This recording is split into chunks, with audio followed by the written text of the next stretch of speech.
ପିଲାମାନେ ତମ ସମସ୍ତଙ୍କୁ ପିକେ କ୍ଲାसेसକୁ ସ୍ୱାଗତ। ଆଜି ଆମେ ପ୍ରଥମ ଶ୍ରେଣୀ ବିଜ୍ଞାନ ଆମ ଚାରିପାଖର ଜିନିଷ ଓ ସଜୀବ ଓ ନିର୍ଜୀବ ଏହି ବିଷୟର କିଛି ପ୍ରଶ୍ନ ଆଲୋଚନା କରିବା। ପ୍ରଥମ ପ୍ରଶ୍ନ ହେଉଛି ଘର ଭିତରେ ଦେଖୁଥିବା ଚାରିଟି ଜିନିଷର ନାମ କୁହ। ଯେତେବେଳେ ପ୍ରଶ୍ନ ଏଇଭଳି ଆସିବ ତମକୁ ଲେଖିବାକୁ ପଡ଼ିବ ଘର ଭିତରେ ଦେଖୁଥିବା ଚାରିଟି ଜିନିଷର ନାମ, ତାପରେ ଲେଖିବ 1 ଚୌକି, 2 ଟିଭି, 3 ପଙ୍ଖା, 4 ବହି। ଏହି ପ୍ରକାର ମୁଁ ଲେଖୁଛି, ଦେଖ ଏଇଭଳି ଭାବରେ ତମକୁ ଲେଖିବାକୁ ପଡ଼ିବ। ଉତ୍ତର ଦିଅ। ଉତ୍ତର ଦିଅ। 1 ନମ୍ବର ପ୍ରଶ୍ନ ଅଛି ଘର ଭିତରେ ଦେଖୁଥିବା ଚାରିଟି ଜିନିଷର ନାମ କୁହ। ତମେ ଲେଖିବ କଣ? ପ୍ରଶ୍ନ ହେଉଛି ଘର ଭିତରେ ଦେଖୁଥିବା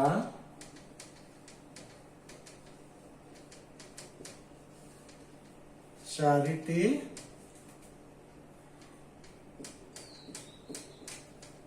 ଜିନିଷର ନାମ କୁହ।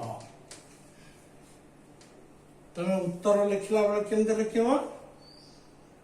ଉତ୍ତର ଘର ଭିତରେ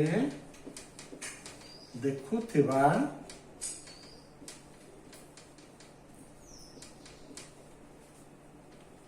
ଚାରିଟି ଜିନିଷର ନାମ। ଏଠି ଗାରଟେ ଦେଇଦେବ, ତାପରେ ଲେଖିବ 1 ଟିଭି, 2 ଚୌକି,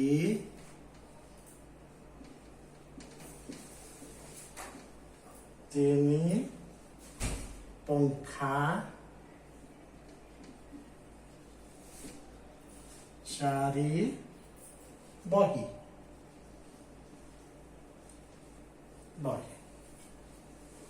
ठीक सेमती 2 नंबर देख। 2 नंबर प्रश्न होची घर बाहरे देखुथिबा, घर बाहरे देखुथिबा चारिटी जिनिसर नाम कुह। चारिटी जिनिसर नाम कुह। ठीक सेमती प्रथम प्रश्न पर उत्तर लिखिब घर बाहरे देखुथिबा चारिटी जिनिसर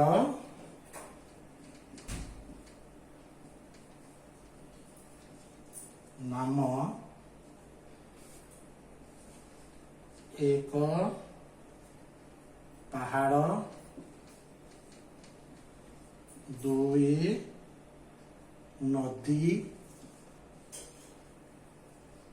3 पत्थर, 4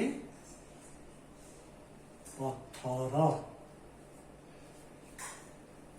1 और 2 नंबर आमे लिखिले, समस्त शीघ्र लिखि दिया। आमे एबे 3 नंबर को जीवा। 3 नंबर प्रश्न होची चारिटी सजीवर नाम कुह। तमर जतबेले मौखिक परीक्षा हबो सेतबेले तुमको कहिबा पई कुहा हबो, सेटा मुहरे तुमको कहिबो कहबो, किंतु वर्तमान पई हमें ताकू लेखिकिरी अभ्यास करिया। देख प्रश्न होची 3 नंबर ଚାରିଟି ସଜୀବର ନାମ କୁହ। ଚାରିଟି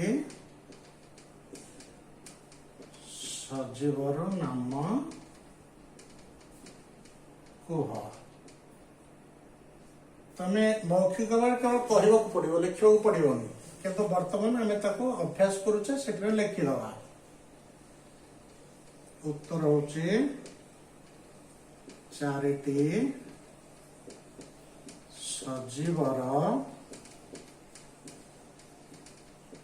ନାମ ହେଲା, ତାପରେ ତମେ ଚାରିଟି ସଜୀବର ନାଁ ଲେଖିବ। ଯାହା ବି ଚାରିଟି ସଜୀବର ନାଁ ଲେଖିପାରିବ। ଯେମିତି ଗାଈ, ଏକ ଗାଈ, ଦୁଇ କୁକୁର, ତିନି ମଣିଷ, ଚାରି ଗଛ। ଦେଖ ହେଇଗଲା, ଏକ ଗାଈ, ଦୁଇ କୁକୁର, ତିନି ମଣିଷ, ଚାରି ଗଛ। 3 ନମ୍ବର ସରିଲା। ଏବେ ଆମେ 4 ନମ୍ବର କରିବା। ସମସ୍ତେ ଦେଖ 4 ନମ୍ବର। 4 ନମ୍ବର ହଉଛି ଚାରିଟି ନିର୍ଜୀବର ନାମ କୁହ।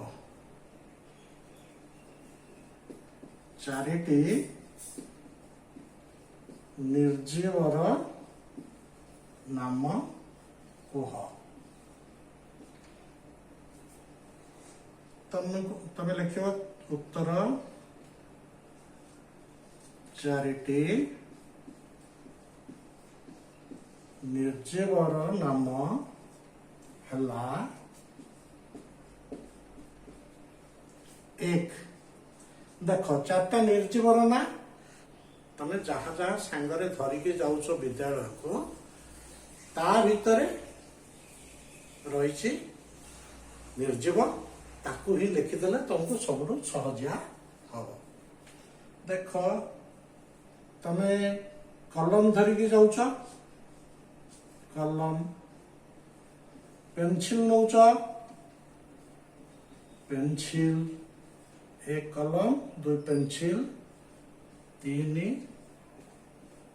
रबर, चारि बही। गला। तमे पानी बोतल भी लिखिपर, तमे बैग भी लिखिपर, जोता लिखिपर, मुजा लिखिपर, सार्ट लिखिपर, पेंट लिखिपर। ये सब गुड़िक निर्जीव। एबे देख 5 नंबर आमे अभ्यास करिबा। 5 नंबर होची शून्य स्थान पूरण कर। शून्य स्थान पूरण कर। देख शून्य स्थान पूरण कर। तमर जतबे परीक्षा रे शून्य स्थान पूरण कर आसीबो, तुमको जो उत्तर लिखा जो दिया से लेखा तुम केवल शून्य स्थान पूरण करने को पड़ो। किंतु विद्यालय तुम जो श्रेणी गृह अभ्यास कर तुमको लिखा पड़ू।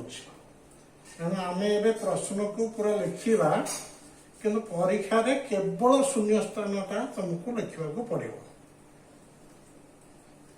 तो समस्त शून्य स्थान पूरण कर, लिखि दिया। प्रश्न होची शून्य स्थान पूरण कर।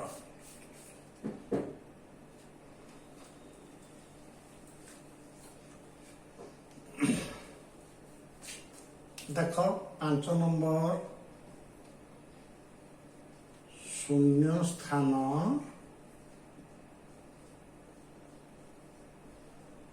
पूरण कर। क होची हाथी और पिंपुड़ी मध्यरु देशर आकार बड़। हाथी और पिंपुड़ी मध्यरु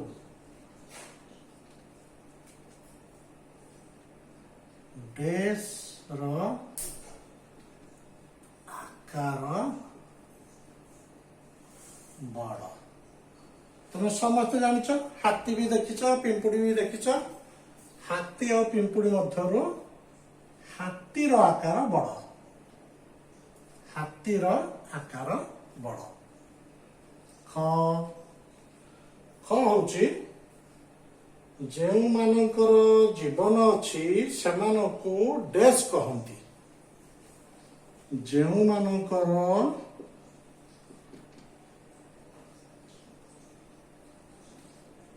ଜୀବନ ଅଛି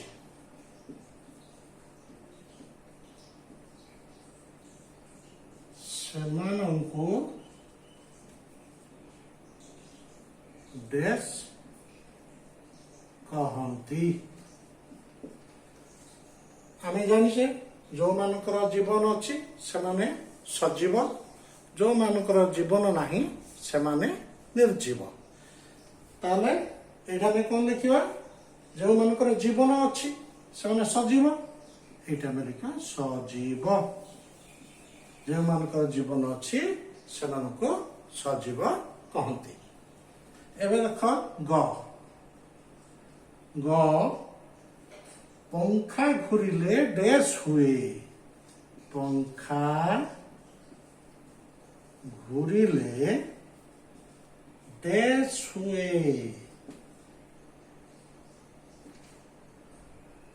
ଦେଖ ପଙ୍ଖା ଘୁରିଲେ କଣ ହୁଏ? ପଙ୍ଖା ଘୁରିଲେ ପବନ ହୁଏ। ଆମେ ଏଇଠି ଲେଖିବା ପବନ। ପବନ। ପଙ୍ଖା ଘୁରିଲେ ପବନ ହୁଏ। ଏବେ ଦେଖ ଘ ନମ୍ବର। ଘ କୁକୁର ଛୋଟରୁ ଡେସ୍ ହୁଏ। କୁକୁର ଛୋଟରୁ ଡେସ୍ ହୁଏ। ପ୍ରତ୍ୟେକ ସଜୀବ ଛୋଟରୁ ବଡ଼ ହୁଅନ୍ତି। କୁକୁର ଗୋଟେ ସଜୀବ, ତେଣୁ କୁକୁର ଛୋଟରୁ ବଡ଼ ହୁଏ। କୁକୁର ଛୋଟରୁ ବଡ଼ ହୁଏ।